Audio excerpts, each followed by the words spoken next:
Am I good to go? Okay, so our next speaker, Hugh Moran.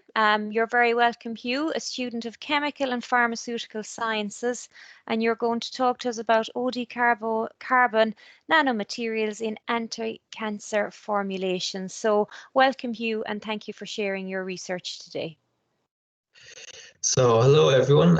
My name is Hugh Mohan, and I'm a final year student in Dublin City University. The presentation I'll be giving today is based on my final year research project, and it's titled Zero-Dimensional Carbon Nanomaterials in Anti-Cancer Formulations. I'm supervised by Professor Silvia Giordani from the School of Chemical Sciences in DCU. So first of all, I'm going to explain what are zero-D carbon nanomaterials. Well, by definition, a carbon nanomaterial is a carbon-based substance that has a minimum one dimension on the nanoscale that's under 100 nanometers. And keep in mind that 1 nanometer is just a billionth of a meter. They can be classified as zero-dimensional, one-dimensional, and two-dimensional based on their size. So for example, zero-dimensional nanomaterials have all of their dimensions on the nanoscale, whereas 1 and 2-dimensional have 1 and 2 of their dimensions outside of the nanoscale respectively. We can see here in the diagram at the top, the different classes of zero-D nanomaterials. So we have carbon dots, which are tiny little clumps of carbon atoms. Then we have fullerenes, which are the first discovered, and they were actually discovered in 1985 by Croto et al. They are hollow cages of carbon atoms. We have carbon nano-onions, which consist of multiple layers of fullerenes kind of nestled together, and they have an onion-like structure. And then we have nanodiamonds, which are tiny little crystals of carbon atoms, the same as regular diamonds. It's important to note that properties such as the size and the composition of these materials can be controlled based on the methods you use to synthesize them. And I'm going to explain now why would we be interested in using these in anti-cancer formulations. But as I'm sure you all know, chemotherapy drugs have quite horrific side effects, such as hair loss, weight loss, vomiting, nausea, all sorts of nasty things like that. And this is mainly due to the fact that traditional chemotherapy drugs can't just target cancerous tissues. They actually affect different tissues around the body. And because of this, a targeted approach is needed in order to do these drugs directly to the tumors. One way we can do this with these nanomaterials is by taking advantage of what's known as the enhanced permeability and retention effect. As you see here in the diagram at the bottom right, healthy blood vessels are really tightly packed with cells, and things can't really escape from them. Whereas tumor blood vessels, they're quite leaky and effective. That means that there are big pores in them. And what we can do is we can design carbon nanomaterials that are big enough that they can't escape through healthy blood vessels, but they can escape through these pores in the leaky and damaged vessels. And that way we can get drugs directly to the tumor and not have them affecting healthy tissues in the body. We can make these so-called hybrid systems by attaching chemotherapy agents, imaging molecules, and other targeting ligands to these nanomaterials. Now, if we were to use other targeting ligands, we can actually target receptors that are overexpressed in cancer tissues. And that way, we can actually increase the targeting ability and reduce the side effects further. These systems are also known as theragnostic systems, and they combine therapy and diagnostic abilities in one handy little package. So the first objective of my project was to construct a database of these systems. As we can see here, this is just a section of the database on what it looks like and the different parameters that I have in it.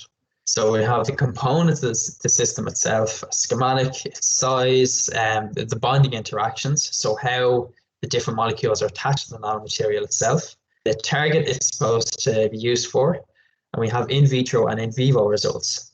Now keep in mind, in vitro studies are tests on cells, and in vivo studies are tests on animals, so usually mice or rats. An analysis of the database shows that there is a total of over 30 entries, with nanodiamonds being by far the most well-studied nanomaterial. Now, the original focus of this project was actually supposed to be on systems that were either approved or in clinical trials. However, because it's quite new, it's not quite well developed enough or understood well enough to enter into clinical trials. So this is actually just promising literature examples in this database. I found that a range of solid tumours were targeted, and that many of these systems, if not all of them, were more effective at killing cancer cells than the free drug alone. It's important to note that a lot of linker molecules were frequently used, and the most popular of these was being polyethylene glycol. As we can see here in the diagram to the right, the linker is actually circled in red. Now, the purpose of these linkers is to attach the molecule to the nanomaterial itself. And why would we do this? Well, because there's not very much surface area on the nanomaterial.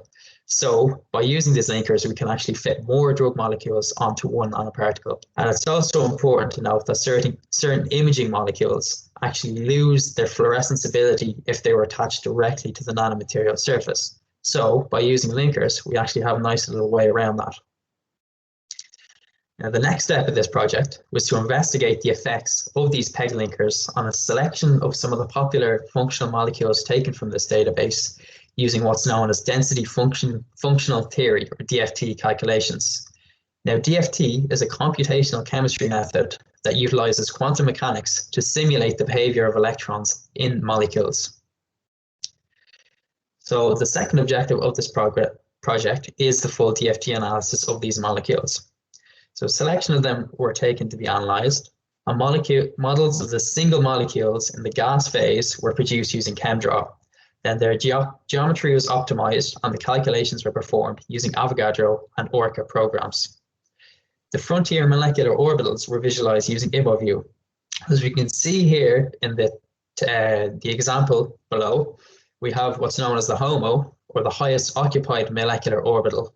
And this can be seen as a visualization of where you're most likely to find the most high energy electrons in the system. And we have the LUMO, or the lowest unoccupied molecular orbital. And this can be seen as a visualization of where an oncoming high energy molecule is most likely to react. But we can see here that the PEG linkers have different effects on these molecules depending on where they're attached. I also calculated a selection of descriptors. These can be seen as quantities that relate to the physical properties of the model molecule in the simulation. Mu, or the magnitude of the dipole moment, is related to the aqueous solubility of the molecule. And we can see here to the right that attaching a linker increases this value in most cases. This is very useful as a lot of these nanomaterials suffer from poor water solubility. And when you're trying to use a drug in the body, which is mostly water, you need it to be water soluble. Delta Eg is the difference in the energy level between the HOMO and LUMO.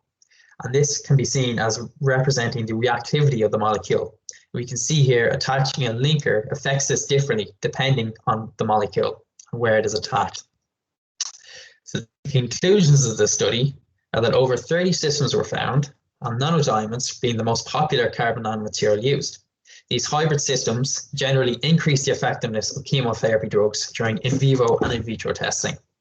The effects of PEG linkers on selected functional molecules were investigated using density functional theory calculations.